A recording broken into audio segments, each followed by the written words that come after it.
Talvez você tenha feito constantemente estas perguntas. Onde posso encontrar refúgio num mundo cheio de conflitos? Ou, como e onde posso encontrar força para vencer nesse mundo que oferece tantas derrotas?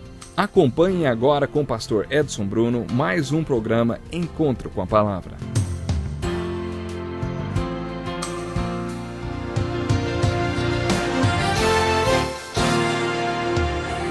Seja bem-vindo ao Encontro com a Palavra de hoje. É hora de se juntar a nós para mais um estudo do Evangelho de João. Acomode-se, pegue a sua Bíblia e abra no capítulo 13 do Evangelho de João. Hoje leremos do versículo 12 até o 17. Acompanhe comigo. Diz assim: Quando terminou de lavar-lhes os pés, Jesus tornou a vestir sua capa e voltou ao seu lugar. Então lhes perguntou: Vocês entendem o que lhes fiz? Vocês me chamam mestre e senhor, e com razão, pois eu o sou. Pois bem, se eu, sendo senhor e mestre de vocês, lavei-lhes os pés, vocês também devem lavar os pés uns dos outros. Eu lhes dei o exemplo para que vocês façam como lhes fiz. Digo-lhes verdadeiramente que nenhum escravo é maior do que o seu senhor, como também nenhum mensageiro é maior do que aquele que o enviou. Agora que vocês sabem essas coisas, felizes serão se as praticarem. Vamos pular alguns versículos e ler o 34 e o 35. Diz assim: Um novo mandamento lhes dou: amem-se uns aos outros. Como eu os amei, vocês devem amar-se uns aos outros. Com isso todos saberão que vocês são meus discípulos se vocês se amarem uns aos outros. Foi assim que Jesus iniciou o sermão da última ceia, o seu sermão mais longo. Como já vimos quando iniciamos o estudo desse capítulo, na verdade, isso não foi um sermão no sentido literal da palavra, como tantos que Jesus fez. Foi mais uma conversa entre ele e os seus apóstolos e aconteceu no último retiro que Jesus promoveu. Como vocês devem se lembrar, o Sermão da Montanha ou do Monte também não foi um sermão. Foi um outro retiro. Foi o primeiro retiro. E o Sermão da Última Ceia, aconteceu durante o último retiro. Existem muitas perguntas pertinentes a este sermão, principalmente sobre o trecho do capítulo 13. O Sermão do Monte das Oliveiras, outro grande sermão de Jesus, é composto das respostas de Jesus às perguntas que seus apóstolos fizeram. Mas, voltando ao último retiro de Jesus, a última ceia foi o cenário para o encerramento do ministério de Jesus. No Evangelho de João, o ministério de Jesus se encerra no capítulo 12.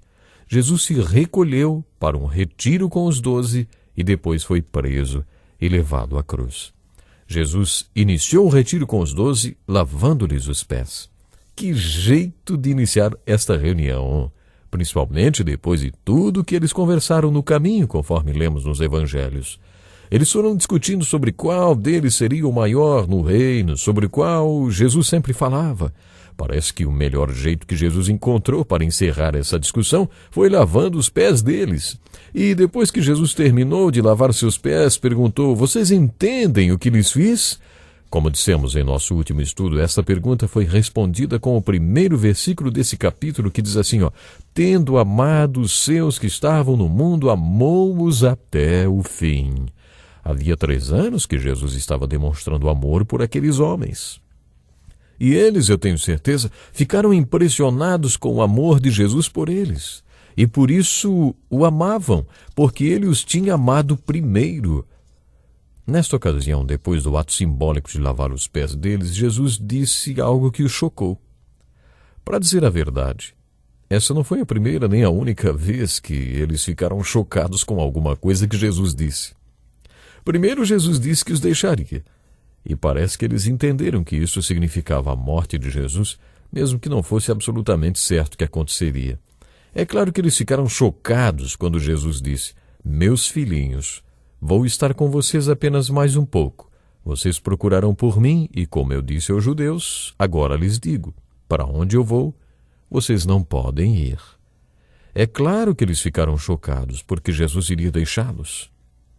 Jesus também os chocou dizendo que, como iria deixá-los, deixaria também um novo mandamento. O ato de lavar os pés dos discípulos foi uma ilustração desse novo mandamento. Jesus lhes perguntou: Vocês entendem o que lhes fiz? Nos versículos 34 e 35, Jesus anunciou o mandamento. Um novo mandamento lhes dou. Amem-se uns aos outros. Como eu os amei, vocês devem amar-se uns aos outros. Com isso todos saberão que vocês são meus discípulos, se vocês se amarem uns aos outros. Lavando-lhes os pés, Jesus mostrou toda a extensão do seu amor e lhes disse: Pois bem, se eu, sendo o Senhor e Mestre de vocês, lavei-lhes os pés, vocês também devem lavar os pés uns dos outros. Eu lhes dei o exemplo para que vocês façam como lhes fiz. Quer dizer, se eu amo vocês, vocês também devem amar uns aos outros. Foi como se Jesus tivesse dito: Olhem para o outro lado da mesa. Estão vendo a pessoa que está na frente de vocês? Pois bem, eu quero que vocês amem uns aos outros da mesma forma que eu tenho amado vocês. Amem uns aos outros e o mundo inteiro saberá que vocês são meus discípulos. É muito melhor ensinar com um exemplo prático do que com palavras. Parece que foi isso que Jesus fez durante a última ceia. Temos uma mensagem de amor para passar ao mundo, e a melhor maneira de fazer isto não é pregando. Olhem para quem está à sua frente do outro lado da mesa. Amem essa pessoa, porque se você amá-la, conseguirá transmitir a mensagem de amor ao mundo. Isto deve ter surpreendido os apóstolos. Acho que até aquele momento eles não tinham imaginado que deveriam manter esse compromisso horizontal uns com os outros. A única coisa que tinham em comum até aquele momento era que cada um tinha um compromisso individual com Jesus. Cada um deles estava em aliança com Jesus. Jesus os amava e eles o amavam. Mas este novo mandamento estabelecia uma aliança entre eles.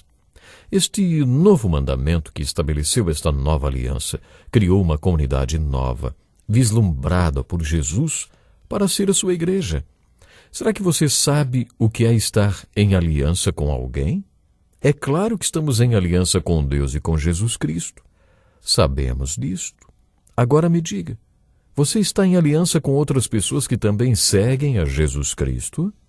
Sinceramente, eu acredito que todos nós devemos ter alguém a quem nos sintamos à vontade para chamar no meio da noite, vamos dizer, às 3 da madrugada, se precisarmos.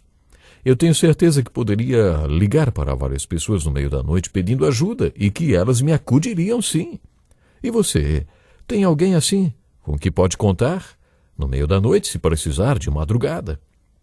Creio que a igreja seja essa estrutura para um grupo assim. Uma igreja deve ser a comunidade que Jesus disse que deveríamos ser, uma comunidade estruturada sob esta aliança. Costumo ilustrar esta aliança com 8 pontos. Aliança de 8 pontos. Imagine um grupo de pessoas, talvez de 12, 15 ou 18 pessoas no máximo, formando um grupo estruturado sobre esta aliança. Imagine então este grupo pequeno ligado por esta aliança de 8 pontos que se reúne semanalmente. O primeiro ponto desta aliança é o amor. Estar em aliança no espírito com estas pessoas significa que, não importa o que aconteça, nada vai destruir o seu amor por elas. Você se comprometeu a amá-las.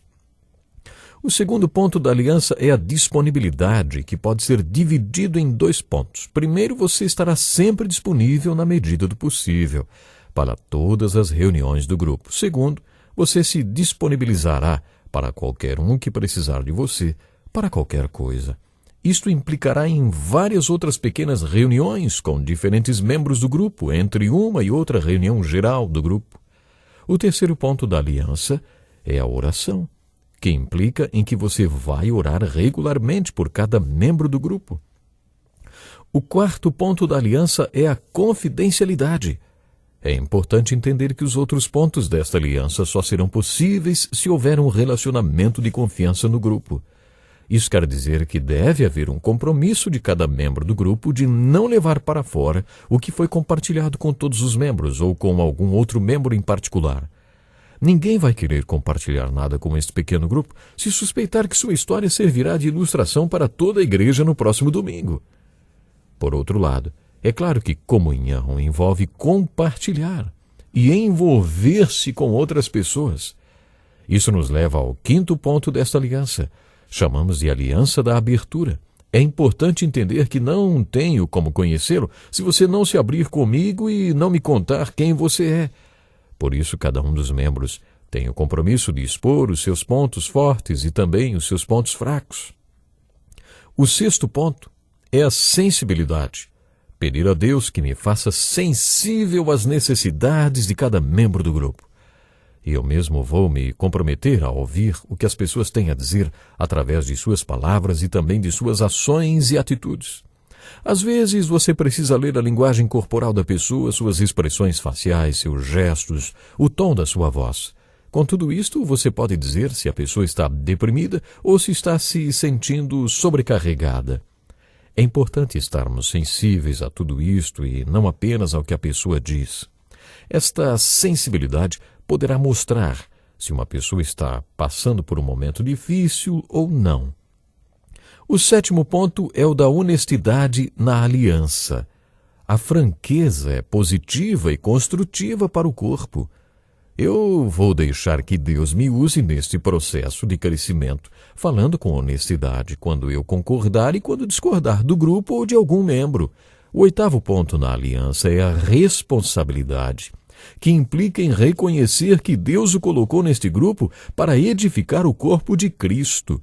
Por isso, eventualmente, você vai precisar buscar a mente de Cristo através dos conselhos do grupo. Você vai aceitar a captar os conselhos do grupo e se responsabilizar em reportar para eles o que você fez com os conselhos sábios que recebeu. Esta é a aliança de 8 pontos, sobre a qual vários grupos foram formados dentro do nosso pastorado. Uma aliança de amor, de disponibilidade mútua, de oração uns pelos outros, de confidencialidade. Uma aliança de abertura, sensibilidade, honestidade e responsabilidade, considerando que cada um busca a sabedoria do grupo e depois dá conta sobre o que fez com os conselhos que recebeu. Creio que todo mundo tem necessidade de pertencer a um grupo desse tipo. Todo mundo precisa saber que não está sozinho no barco da vida. Eu sou um grande incentivador da participação em grupos como este. Creio que principalmente os homens precisam participar de um grupo como este. Aparentemente as mulheres têm mais facilidade do que os homens, talvez porque os homens sejam mais competitivos e por isso hesitem em se abrir e ficar vulneráveis. Por isso os homens precisam mais desse tipo de grupo do que as mulheres. Bom, mas infelizmente o nosso tempo hoje já se foi. Nós vamos continuar estudando no próximo programa e eu sei que você vai estar conosco. Deus lhe abençoe e até lá. Que lição importantíssima. Obrigado, Pastor Edson Bruno. Prezado ouvinte, coloque em prática o que você ouviu aqui. Sem dúvida, sua vida será grandemente abençoada. Este é um estudo escrito pelo Dr. Dick Woodward, na voz do Pastor Edson Bruno. Escreva-nos e solicite o material.